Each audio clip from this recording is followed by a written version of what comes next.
So welcome back. If you're just joining us, this is a live programming from our studios right here in Johannesburg, South Africa, and big story.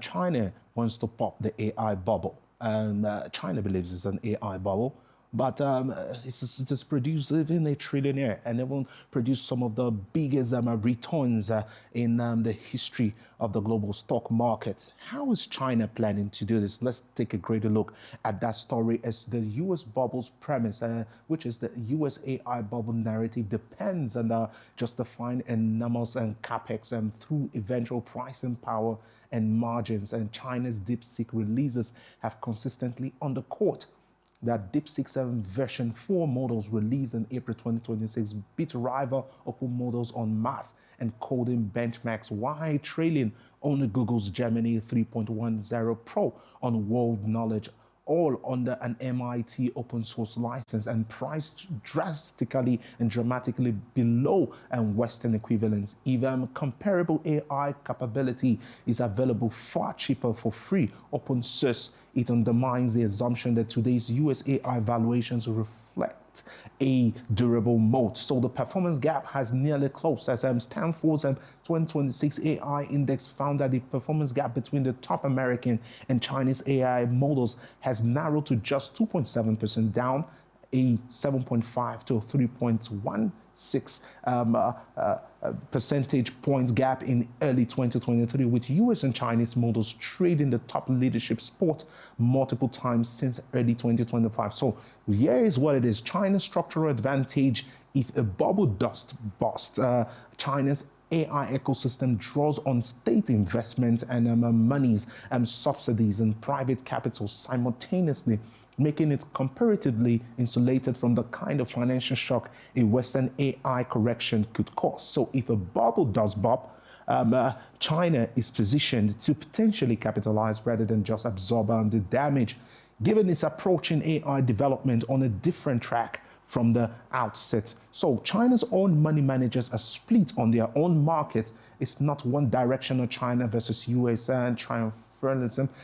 Chinese fund managers overseeing over $1 billion have warned China's own AI stocks resemble a super bubble, and flagging that many domestic AI infrastructure names lack defensible moats and rely on continuous capex to sustain growth, with potential drawbacks of more than 80% once the sentiment turns. So China's CSI AI index is still up over 35% year to the date. So the fraud exists on both sides of the Pacific. So that is the reality of the story. The major thing that backs both sides AI is AI infrastructure, which is the data centers and also the energy generation that is being sponsored on the side. But beyond both sides, it seems like both sides of AI are being built on hype, beyond just the infrastructure being built. Let's take a listen to this so you'll be able to get some perspective of this. So the whole US stock market, including your 401k, your index funds, and the value of your retirement, is based on a story that might be coming to an end. You mentioned earlier the dot-com bubble. Are we doing dot-com bubble 2.0 right now? Oh, this is much bigger. The AI build out relative to the TMT build out of 99, 2000 is multiples, even as a percent of the economy. Okay, so one of the big reasons why the stock market is being held up right now is because there's a story that American companies are going to make trillions of dollars in profits forever because the world will be forced to use America's technology. You have a lot of data that you look at. Do you think China is getting better at AI? How is the gap narrowing? There are two relevant tech centers, two and a half: America, China, Israel. Those are the tech centers of the world. They will win or we will win. Now, some people say that that story is coming to an end because of all the lies, the spending, and the competition. Now, on June 12th, something interesting happened. A letter was sent to a company in San Francisco. That letter was from Howard Lutnick, the Commerce Secretary of the United States, and by the end of the night, the most advanced AI in the world was shut down. Anthropic, which is the company behind Claude, was ordered to cut off 2 of its most powerful AI models from every foreign national in the world. Not just China, by the way. That order included countries like France, Germany, Japan, and even Anthropic's employees if they weren't American citizens. They were also locked out. Now, 4 days after that letter, France fires Palantir. The French Prime Minister said that we can't depend on partners who are capable of turning off the tap. But Germany already walked away. Spain told its companies to stop signing deals. The same goes for Britain. And it's because the world found out that it has a choice. And the choice is literally 7.5 times cheaper. Because while America is spending $1 trillion a year building AI, which is 3% of the whole US economy, China is spending a fraction of that and giving it away virtually for free. So in this video, I want to explain how China is competing with the US and how this AI story might be coming to an end and some of the things that you can use to potentially see this bubble popping before anybody else. So with that said, let's get into it.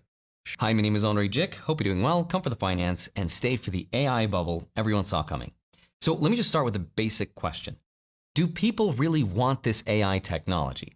Because there's a theory that says the reason that this is such a prevalent story in the market is so that these tech companies could justify their insanely high stock prices, because in reality, they've run out of really good ideas. In fact, there's a really good interview on CNBC with Ed Zitron who brought up a lot of really great points. But fundamentally, large language models are not the future. The only reason big tech is investing in this is that they've run out of hypergrowth ideas. They don't have a next iPhone. They don't have a new Google search. So they've put over $1 trillion with trillions more to come into a kind of a dead-end industry, because when that ends, they'll have to admit that they don't have anything else. Now, throughout the video, I'm going to show you more clips from that interview, but there was also an interview with Alex Karp, who is the CEO of Palantir, which, if you don't know, is the company that works closely with the government and pretty much every 3-letter agency in the world.